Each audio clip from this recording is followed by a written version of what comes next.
বগুড়া ধনুটের প্রত্যন্ত একটি গ্রাম বিশ্ব হরিগাছা সরকারি প্রাথমিক বিদ্যালয়ের প্রধান শিক্ষক ইমরুল কায়েস খান দীর্ঘ প্রায় ১৭ মাস পর নিজ প্রতিষ্ঠানে ফিরে এলে প্রিয় শিক্ষককে ঘিরে এভাবেই নিজেদের ভালোবাসা ও শ্রদ্ধা জানাচ্ছিলেন কোমলমতি শিক্ষার্থীরা। আলিঙ্গনের মাধ্যমে তাকে স্বাগত জানান স্কুলের শিক্ষক ও গ্রামবাসীরাও।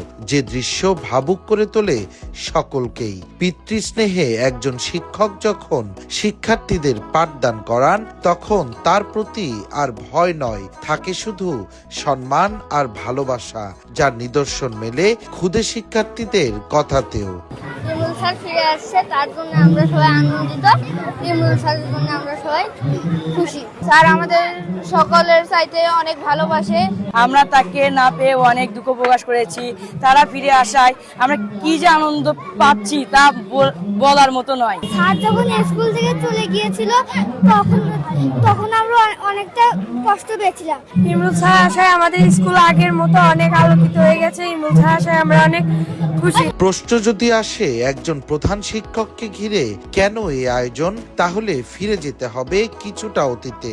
গুণগত শিক্ষার মান আর প্রতিষ্ঠানে ধারাবাহিক অবকাঠামোগত উন্নয়নের ফলে এই ইমরুল কায়েস খান বগুড়ায় অর্জন করেছিলেন শ্রেষ্ঠ প্রধান শিক্ষকের খেতাব। প্রত্যন্ত এই বিদ্যালয় থেকে তার নেতৃত্বেই শিক্ষার্থীরা অর্জন করেছিল জাতীয় পুরস্কারও। কিন্তু বিগত সরকারের সময় তৎকালীন প্রভাবশালী এক কর্মকর্তার মসজিদে নামাজ না পড়াকে কেন্দ্র করে সৃষ্ট বিবাদে রোষানলে পড়ে যায় ইমরুল। বিনা দোষে তাকে বদলি করা হয়েছিল অন্যত্র। প্রিয় শিক্ষককে ফেরাতে সে সময় ধারাবাহিক আন্দোলনও করেছিল এই গ্রামের শত শত মানুষ। তাদের কণ্ঠস্বর হয়ে একজন শিক্ষকের সাথে হওয়া অন্যায়ের প্রতিবাদ জানিয়ে প্রতিবেদন প্রচার করেছিল দেশ টিভি, যা কর্তৃপক্ষের নজরে আসলে কিছুটা দেরিতে হলেও জনস্বার্থে আবারও ইমরুল কায়েসকে ফিরিয়ে আনা হলো তার নিজ শিকড়ে। যে খবরে খুশি বিদ্যালয়ের শিক্ষার্থী থেকে শুরু করে শিক্ষক, অভিভাবক আর গ্রামবাসীরাও। ধন্যবাদ জানালেন দেশ টিভি পরিবারকেও। জনাব ইমরুল কায়েস স্যার আমাদের অত্র উপজেলার একজন জ্যেষ্ঠ প্রধান শিক্ষক। তিনি আমাদের বিদ্যালয়ে সাবেক ছিলেন এবং আমাদের মাঝে এখন নতুন করে নতুন দিগন্ত নিয়ে উজ্জ্বল নক্ষত্র হয়ে আমাদের মাঝে ফিরে এসেছেন। আমাদের অনেক মনটা খারাপ ছিল যে এত কষ্ট করে উনি এই স্কুলটা প্রতিষ্ঠা করেছেন, এখান থেকে ওনাকে কেন বিতাড়িত করা হলো। ট্রান্সফার হওয়াতে এলাকার তার ব্যাপক একটা প্রভাব পড়ছিল ছাত্রদের প্রতি। সে একটা মেধাবী এবং সুশৃঙ্খলভাবে স্কুল পরিচালনা করছে। সঠিক তথ্য এবং সংবাদ দেওয়ার জন্য আমার দেশ টিভিকে তো আমাদের এলাকাবাসীর পক্ষ থেকে, আমার পারিবারিক পক্ষ থেকে অশেষ ধন্যবাদ। প্রধান শিক্ষক হিসেবে ইমরুলকে নিঃস্বার্থ ও সাদা মনের মানুষ বললেন সংশ্লিষ্ট উপজেলা শিক্ষা কর্মকর্তাও। জানালেন তার সাথে অন্যায় হয়েছিল। অন্যদিকে সবকিছু ভুলে আবারও সম্ভাবনাময় অগ্রযাত্রার পথে চলার প্রত্যাশা ব্যক্ত করলেন ইমরুল। ইমরুলকে প্রতিহিংসামূলক প্রশাসনিকভাবে বদলি করা হয়েছিল রাজনৈতিকভাবে।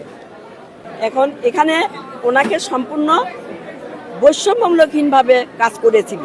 ওনার ত্রুটি কি ছিল আমি আজও জানি না। ওনার মনের মধ্যে কোনো হিংসা নাই। আমি এই কচিকাঁচা বাচ্চাদের মাঝে আমি নিজেকে হারিয়ে দিতে চাই।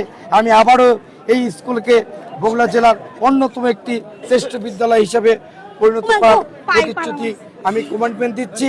আমি ইনশাল্লাহ প্রতি বছর এখান থেকে এই 2025 সাল থেকে বেশ কতগুলো স্কলারশিপ আগের মতো ফিরে আনবো ইনশাল্লাহ। শিক্ষার্থী থেকে শুরু করে গ্রামবাসীদের সাথে একজন প্রধান শিক্ষকের এই বন্ধন হয়তোবা ইমরুল কায়েসের দীর্ঘ বছরের পরিশ্রম, ত্যাগ ও মেধার প্রতিফলন। সময়ের ব্যবধানে পাঠদানের বাইরেও কিভাবে একজন প্রধান শিক্ষক হয়ে উঠতে পারেন একটি গ্রামের হাজারো মানুষের ভালোবাসার স্পন্দন, তার দৃষ্টান্ত হয়ে থাকবেন বগুড়ার এই ইমরুল কায়েস। ভালো থাকুক ইমরুলের মতো সকল মানুষ গড়ার কারিগরেরা। সঞ্জু রায়, দেশ টিভি, বগুড়া।